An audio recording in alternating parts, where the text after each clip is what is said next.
Hello students, मैं अजीज़ बोहरा आप सभी का अपना वाला यूट्यूब चैनल में स्वागत करता हूं।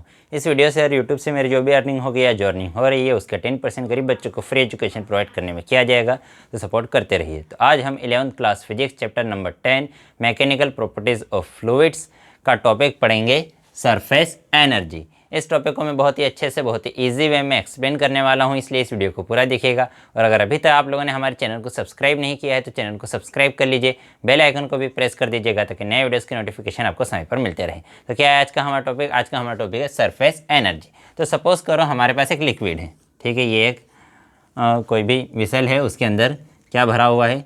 लिक्विड भरा हुआ है, उसके अंदर लिक्विड भरा हुआ है। तो लिक्विड जो है वो साथ में रहता है, लिक्विड के सभी पार्टिकल एक साथ रहते हैं। क्यों एक साथ रहते हैं? क्योंकि उनके मॉलिक्यूल्स के बीच में अट्रैक्शन का फोर्स अप्लाई होता है।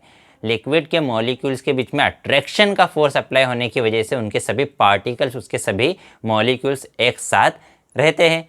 अब अगर इस लिक्विड के अंदर यहाँ पर एक मैं किसी मॉलिक्यूल की बात करूँ, यहाँ पर अगर एक मॉलिक्यूल की बात करूँ तो इस मॉलिक्यूल के आसपास जितने भी मॉलिक्यूल रहेंगे, यहाँ पर, यहाँ, जितने भी मॉलिक्यूल रहेंगे, ये सभी मॉलिक्यूल इस पर क्या करेंगे? अट्रैक्शन का फोर्स अप्लाई करेंगे। ये सभी मॉलिक्यूल्स का क्या करेंगे? इस पर अट्रैक्शन का फोर्स अप्लाई करेंगे। इस डायग्राम को मैं यहाँ पर फिर से रीड्रॉ कर देता हूँ कि लिक्विड के अंदर, बिल्कुल पूरा अंदर, सरफेस की बात कर रहा हूँ क्या मैं? नहीं, कि लिक्विड के अंदर अगर कोई मॉलिक्यूल है तो उस मॉलिक्यूल के आसपास, थोड़ा सा मैं जूम करके बता रहा हूँ, इतनी गैप रहती है क्या? नहीं, इनके बीच की गैप बहुत कम रहती है। तो लिक्विड है, तो इस लिक्विड का अगर कोई मॉलिक्यूल, तो उसके मॉलिक्यूल के आसपास जितने भी दूसरे सभी मॉलिक्यूल्स है, वो सभी मॉलिक्यूल्स क्या करेंगे? लिक्विड पर अट्रैक्शन का फोर्स अप्लाई करेंगे। ये वाला मॉलिक्यूल भी इस मॉलिक्यूल पर अट्रैक्शन का फोर्स अप्लाई करेगा, ये भी अप्लाई करेगा, ये वाला, जितने भी, ये सभी मॉलिक्यूल्स क्या करेंगे? अट्रैक्शन का फोर्स अप्लाई करेंगे। अट्रैक्शन का फोर्स अप्लाई करेंगे। इस अट्रैक्शन के फोर्स की वजह से इस मॉलिक्यूल की, जो लिक्विड के पूरी तरीके से अंदर डूबा हुआ है, लिक्विड के अंदर है, उसकी कुछ नेगेटिव पोटेंशियल एनर्जी रहेगी। क्या रहेगी? Negative potential energy. क्या कहा कि अंदर एक मॉलिक्यूल है, उस मॉलिक्यूल के सराउंडिंग जितने भी मॉलिक्यूल्स है वो क्या करेंगे? इसको अपनी तरफ अट्रैक्ट करेंगे। अट्रैक्ट करने की वजह से, और सभी का फोर्स कैसा रहेगा? सेम रहेगा। उन सभी की वजह से इसकी एक नेगेटिव पोटेंशियल एनर्जी रहेगी।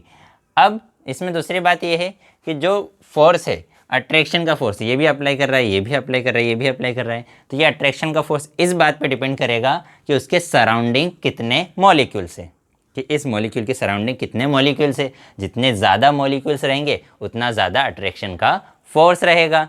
और दूसरी बात ये कि इनका अरेंजमेंट किस टाइप से है, कि इनका अरेंजमेंट किस टाइप से उस पर भी डिपेंड करेगा। तो अब ये सभी क्या करें? इस पर फोर्स अप्लाई कर रहे हैं। अब अगर ये अंदर के मॉलिक्यूल को हमें यहाँ से अगर बाहर निकालना है, तो बाहर निकालने के लिए हमें एनर्जी की रिक्वायरमेंट रहेगी। क्योंकि सपोज करो मैं यहाँ पर बैठा और मुझे यहाँ से 5 लोगों ने चारों तरफ से पकड़ के रखा हुआ है। अब कोई मुझे बाहर निकालना चाहता है, कि मैं यहाँ पर खड़ा हूँ और 5 लोगों ने मुझे चारों तरफ से पकड़ के रखा है, और कोई मुझे यहाँ से बाहर निकालना चाहता है, तो उन 5 लोगों के खिलाफ उस व्यक्ति को वर्क करना पड़ेगा, उसको अपनी एनर्जी यूज़ करके मुझे बाहर निकालना पड़ेगा। इसलिए हमने कंसीडर किया कि इस कंडीशन में इस मॉलिक्यूल की क्या है? कुछ नेगेटिव पोटेंशियल एनर्जी। कि फर्स्ट मॉलिक्यूल ने भी फोर्स लगाया 1, इसने फोर्स लगाया 1 1 1 1 1। तो सपोज करो इसके सराउंडिंग अगर 10 मॉलिक्यूल है तो सभी ने फोर्स कितना लगाया? 10 फोर्स लगा दिया। तो इन सभी की वजह से सपोज कर लिया हमने कि इसकी नेगेटिव पोटेंशियल एनर्जी कितनी है? -10 जूल।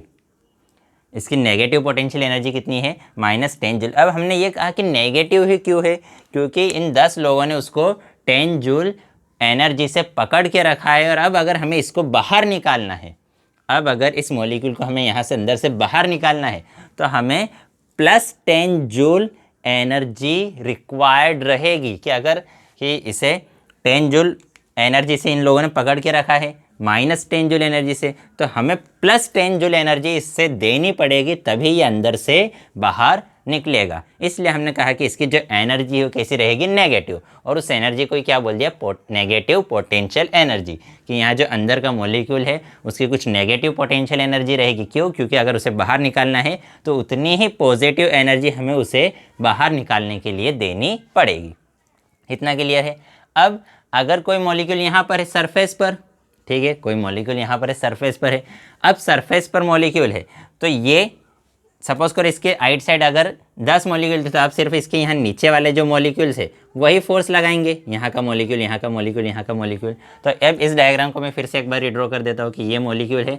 अब इसके आइट साइड सिर्फ यहाँ पर जो मॉलिक्यूल है वही मॉलिक्यूल फोर्स लगाएंगे, क्योंकि इसके ऊपर तो आप कोई लिक्विड का मॉलिक्यूल नहीं है। ये मॉलिक्यूल फोर्स लगाएगा, ये लगाएगा, ये लगाएगा, ये सभी मॉलिक्यूल्स क्या करेंगे, फोर्स लगाएंगे। तो अब जितने भी मॉलिक्यूल्स पहले थे, जो बीच में जो मॉलिक्यूल था, बीच में जो मॉलिक्यूल था उसके आइट साइड जितने भी मॉलिक्यूल फोर्स लगा रहे थे, अब इस सरफेस वाले मॉलिक्यूल पर हाफ मॉलिक्यूल फोर्स लगाएंगे। कि अगर यहाँ पर 10 थे तो यहाँ पर सिर्फ 5 लगाएंगे, यहाँ पर अगर 20 थे तो यहाँ पर सिर्फ 10 लगाएंगे। तो अब यहाँ पर अट्रैक्शन का फोर्स कम हो गया। यहाँ पर अट्रैक्शन का फोर्स जो मॉलिक्यूल सरफेस पर है उस पर अट्रैक्शन का फोर्स कम हो गया। उस पर अट्रैक्शन का फोर्स कम हो गया तो उसके जो नेगेटिव पोटेंशियल एनर्जी है वो भी कम हो जाएगी। तो अगर अंदर वाले मॉलिक्यूल की नेगेटिव पोटेंशियल एनर्जी -10 जूल थी तो सरफेस वाले मॉलिक्यूल की नेगेटिव पोटेंशियल एनर्जी कितनी हो जाएगी, -5 जूल। तो पहले जो पोटेंशियल एनर्जी थी, अब सरफेस वाले मॉलिक्यूल की पोटेंशियल एनर्जी कम नेगेटिव हो गई। कि पहले नेगेटिव जितनी थी, कि पहले -10 जूल थी, अब -5 जूल है। तो अब जो एनर्जी है वो कम नेगेटिव हो गई, कि सरफेस वाले जो मॉलिक्यूल है उसकी पोटेंशियल एनर्जी कम नेगेटिव रहेगी, कम नेगेटिव। तो अब मुझे बताओ कि अब अगर इस सरफेस वाले मॉलिक्यूल को हमें बाहर निकालना है तो अब इसकी अगर एनर्जी -5 जूल है तो इसे बाहर निकालने के लिए हमें +5 जूल एनर्जी की रिक्वायरमेंट रहेगी। कि इसे अगर यहाँ से बाहर निकालना है मतलब अगर इसे वेपोराइज करना है। बाहर कैसे निकालेंगे, इसको वेपोराइज कर देंगे कि ये स्टीम में चेंज हो जाएगा, भाप में चेंज हो जाएगा, वेपर में चेंज हो जाएगा, तभी तो ये यहाँ से बाहर निकलेगा। तो अगर इसे बाहर निकालना है तो हमें +5 जूल एनर्जी देनी पड़ेगी। तो अंदर था तो कितनी एनर्जी थी ये कंसीडर कर रहे हैं। ऐसा कोई पक्का फिक्स नहीं है कि -10 अंदर होती है, -5 ऊपर होती है। हमने कंसीडर कर लिया कि अगर अंदर वाले बीच में अगर कोई मॉलिक्यूल है, अब बीच में यहाँ पर अंदर जितने भी मॉलिक्यूल रहेंगे उन सभी के एवरेज नेगेटिव पोटेंशियल एनर्जी कैसी रहेगी, सेम। कि यहाँ बीच में जितने भी मॉलिक्यूल्स है सभी के एवरेज नेगेटिव पोटेंशियल एनर्जी, क्या, एवरेज नेगेटिव पोटेंशियल एनर्जी कैसी रहेगी, सेम। अब सरफेस, तो अंदर वाले की सपोज करो अगर -10 जूल थी तो बाहर वाले की नेगेटिव पोटेंशियल एनर्जी कितनी है, -5 जूल। तो बाहर मतलब सरफेस वाले की, तो सरफेस वाले की पोटेंशियल एनर्जी लेस नेगेटिव है। क्या है, लेस नेगेटिव। तो मुझे ये बताओ कि -10 जूल बड़ा होता है या -5 जूल, -10 जूल बड़ा होता है या -5 जूल। तो हमें पता है -5 जूल ज़्यादा होता है। नेगेटिव में जो बड़ा दिखता है वो छोटा होता है, जो छोटा दिखता है वो बड़ा। ये हमने देखा है ना कि ये हमारा ओरिजिन, ये 0, यहाँ से गए 1 2 3। अगर स्केल ड्रॉ करते हैं, ये एक्स एक्सिस अगर है, ये नेगेटिव एक्स एक्सिस है, तो ये 0, ये 1 2 3। तो जैसे जैसे इधर जाएंगे वैल्यू इंक्रीज होती जाएगी। अब इधर जाएंगे तो -1 -2 -3। तो जैसे जैसे नेगेटिव डायरेक्शन में जाएंगे तो वैल्यू डिक्रीज होती जाएगी। कि -1 फिर -2 फिर और डिक्रीज हुआ, फिर -3 फिर और डिक्रीज हुआ, -4। तो -1 बड़ा है और -3 छोटा है, क्योंकि इधर जाएंगे तो वैल्यू डिक्रीज होती जाएगी। तो -3 क्या है, छोटा है, -1 बड़ा है। तो जो नेगेटिव में जो छोटा दिखता है वो बड़ा और जो बड़ा दिखता है वो छोटा। तो इसका मतलब -5 जूल ज़्यादा है। इसका मतलब -5 जूल ज़्यादा है किसकी कंपैरिजन में, -10 जूल की कंपैरिजन में। इसका मतलब जो सरफेस पर पार्टिकल है, जो सरफेस पर जो मॉलिक्यूल है, उसकी एनर्जी ज़्यादा रहेगी, उसकी एनर्जी ज़्यादा रहेगी किसकी कंपैरिजन में, जो मॉलिक्यूल इनसाइड द लिक्विड था। तो लिक्विड के अंदर जो मॉलिक्यूल था उसके कंपैरिजन में सरफेस पर जो मॉलिक्यूल है उसकी एनर्जी क्या है, ज़्यादा है। कि अंदर -10 जूल थी, सरफेस पर -5 जूल है, -5 जूल है मतलब उसकी एनर्जी ज़्यादा है। कितनी ज़्यादा है कि अब मतलब अगर इसको अंदर वाले मॉलिक्यूल को निकालने के लिए अगर हमें 10 जूल एनर्जी की रिक्वायरमेंट थी तो बाहर वाले मॉलिक्यूल को निकालने के लिए कितनी एनर्जी की रिक्वायरमेंट रहेगी, सिर्फ 5 जूल एनर्जी की रिक्वायरमेंट रहेगी। तो अब अगर हमारे पास कोई वाटर है, ठीक है, वाटर का हम एग्जांपल लेते हैं हमेशा कि अगर वाटर है, कितना वाटर है, 1 मोल वाटर है। तो 1 मोल वाटर को वेपोराइज करने के लिए, बाहर निकाल रहे हैं मतलब वेपोराइज कर रहे हैं। तो यहाँ से अगर हम इसे हीट प्रोवाइड करें, क्या प्रोवाइड करें, अगर इसे यहाँ से हीट प्रोवाइड करें, और अगर इसे हीट प्रोवाइड करते हैं तो इसे वेपोराइज करने के लिए हमें 40 किलो जूल पर मोल एनर्जी की रिक्वायरमेंट रहेगी। मतलब अगर 1 मोल वाटर को वेपोराइज करना है, मतलब 1 मोल वाटर के मॉलिक्यूल्स को अलग अलग करना है, उसको यहाँ से बाहर निकालना है तो कितनी एनर्जी की रिक्वायरमेंट रहेगी? 40 किलो जूल। कितनी एनर्जी की रिक्वायरमेंट रहेगी? 40 किलो जूल। ठीक है, इतना क्लियर है। अब उसके बाद हमने और बात की कि इसका मतलब जो सरफेस पर जो मॉलिक्यूल हैं, सरफेस पर यहाँ पर जितने भी मॉलिक्यूल्स हैं, इन सभी की एनर्जी ज़्यादा है, सभी की एनर्जी ज़्यादा है।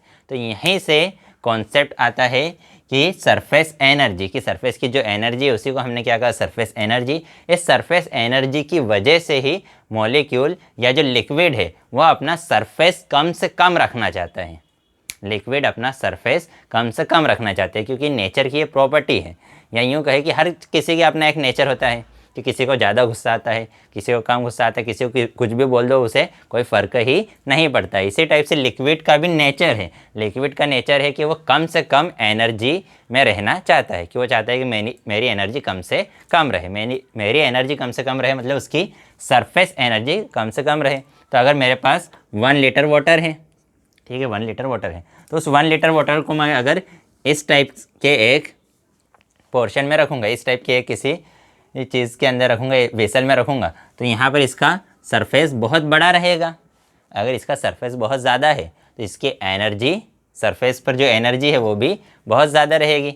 और अगर मैं इस टाइप के अगर किसी वेसल में रखूँगा तो यहाँ पर इसका ओपन सरफेस बहुत कम है, ओपन सरफेस बहुत कम है, तो इसकी एनर्जी बहुत कम रहेगी। अब यहाँ तो हमने वेसल में रखा है। अगर हम फ्री ड्रॉप है, कि अगर वाटर की ड्रॉप की बात करें तो वाटर ड्रॉप का शेप कैसा होता है? स्फेयर के जैसा। वाटर ड्रॉप का शेप कैसा होता है? स्फेयर के जैसा। तो स्फेयर के जैसा शेप इसीलिए होता है क्योंकि उसकी प्रॉपर्टी है कि वो कम से कम अपना सरफेस एरिया रखना चाहता है। वो क्या चाहता है कि अगर स्फेयर है तो अगर हमारे पास 1 लीटर वाटर है, कि 1 लीटर वाटर है, तो वो चाहेगा कि उसका सरफेस का जो एरिया है वो कम से कम रहे। तो अब सरफेस का एरिया कम से कम कब रहेगा? कि अगर हमारे पास 1 लीटर वाटर है तो 1 लीटर वाटर का अगर हम शेप बनाए स्फेयर के जैसा, कि 1 लीटर वाटर ले लिया, उससे एक शेप बनाया स्फेयर के जैसा, एक शेप बनाया कॉन के जैसा, ठीक है, एक शेप इसके जैसा बना दिया कॉन के जैसा, एक शेप बना दिया क्यूबॉइड के जैसा, ठीक है, या क्यूब के जैसा बना दिया एक शेप। तो इसमें सबसे कम सरफेस एरिया किसका होता है? स्फेयर। सबसे कम स्फेयर की बात कर रहा हूँ मैं, सर्कल की बात नहीं कर रहा हूँ। सर्कल मतलब जो चूड़ी होती है उसका शेप सर्कल, और स्फेयर, स्फेयर मतलब जो फुटबॉल होती है उसका शेप स्फेयर, ठीक है। स्फेयर 3D है, स्फेयर क्या है? 3D, और सर्कल कैसा है? 2D। तो यहाँ पर हम स्फेयर तो ड्रॉ नहीं कर सकते, इसलिए वो दिख तो क्या रहा है? सर्कल के जैसा, लेकिन वो सर्कल नहीं है, वो क्या है? स्फेयर है। स्फेयर मतलब जो फुटबॉल होती है, बॉल होती है, उसका जो शेप है वो क्या है? स्फेयर, ठीक है। ये 9th क्लास में भी तुम लोगों ने मैथ्स में पढ़ा होगा। तो हमने क्या कहा कि सबसे कम, कि अगर 1 लीटर वाटर से हमने स्फेयर बनाया, कि 1 लीटर ही वाटर है हमारे पास, लेकिन उससे एक शेप हमने स्फेयर का बना दिया, एक शेप बना दिया, एक 1 लीटर वाटर से क्यूब के जैसा शेप बना दिया, एक कोन के जैसा शेप बना दिया। तो सबसे कम सरफेस एरिया किसका होता है? स्फेयर का होता है। और सबसे कम अगर सरफेस एरिया स्फेयर का रहेगा तो इसकी सरफेस एनर्जी भी क्या रहेगी? सबसे कम रहेगी, क्योंकि एरिया कम है तो यहाँ पर नंबर ऑफ वाटर मॉलिक्यूल्स कम रहेंगे। नंबर ऑफ वाटर मॉलिक्यूल्स कम रहेंगे तो उसकी एनर्जी भी क्या रहेगी? कम रहेगी। और उसका नेचर है कम से कम एनर्जी में रहना चाहते, कम से कम अपनी सरफेस एनर्जी को रखना चाहता है, इसलिए वाटर ड्रॉप का शेप कैसा होता है? स्फेयर के जैसा।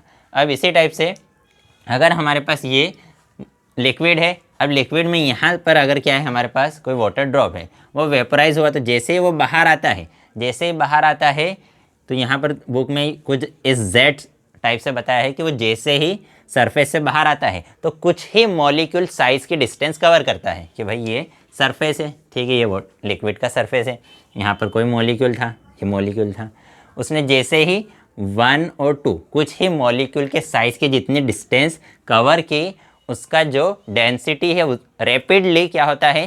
रैपिडली डिक्रीज होता है और कुछ ही मॉलिक्यूल की डिस्टेंस कवर करते ही उसका जो साइज़ है वो क्या हो जाता है, ज़ीरो हो जाता है, मतलब वो वेपोरेट हो जाता है। कि लिक्विड वाटर का ड्रॉप जैसे यहाँ से बाहर जाएगा तो जैसे सरफेस से वो बाहर जाता है उसकी डेंसिटी रैपिडली डिक्रीज होके कुछ ही दूर जाने पर क्या हो जाता है, कुछ ही दूर मतलब 1-2 मॉलिक्यूल के साइज़ के जितने साइज़ तक दूर जाने पर, कि भाई सपोज करो मॉलिक्यूल का अगर साइज़ है 10 एंगस्ट्रॉम, सेट 2 एंगस्ट्रॉम होता है, जो भी होता है सपोज करो, इतना मुझे याद नहीं है, तो सपोज करो अगर 2 एंगस्ट्रॉम होता है तो या एंगस्ट्रॉम मतलब 2 × 10⁻⁻10 मीटर। तो अगर इतना साइज़ होता है तो 1-2 मॉलिक्यूल के साइज़ के जितना ही बाहर जाने पर, ठीक है, 1-2 मॉलिक्यूल के साइज़ जितना ही बाहर जाने पर वो क्या हो जाता है, उसकी डेंसिटी ज़ीरो हो जाती है और वो वेपोराइज हो जाता है, वो ख़त्म हो जाता है। तो आज की वीडियो में इतना ही। अब जो आज हमने पढ़ा था वो सरफेस एनर्जी था। अब इसी का एनसीईआरटी की बुक के अकॉर्डिंग नेक्स्ट लेक्चर आएगा surface energy and surface tension, वो इसका सेकंड पार्ट रहेगा। तो आज की वीडियो में इतना ही। नेक्स्ट वीडियो में हम नेक्स्ट टॉपिक पढ़ेंगे। अगर वीडियो पसंद आई हो तो लाइक कीजिएगा, अपने दोस्तों के साथ भी शेयर ज़रूर कर दीजिएगा, पसंद ना आई हो तो डिसलाइक कर दीजिएगा। अगर इस वीडियो से रिलेटेड आपको कोई डाउट हो तो डाउट कमेंट में आप मुझसे पूछ सकते हैं, कोई सजेशन हो तो वो भी कमेंट कर सकते हैं। बाय।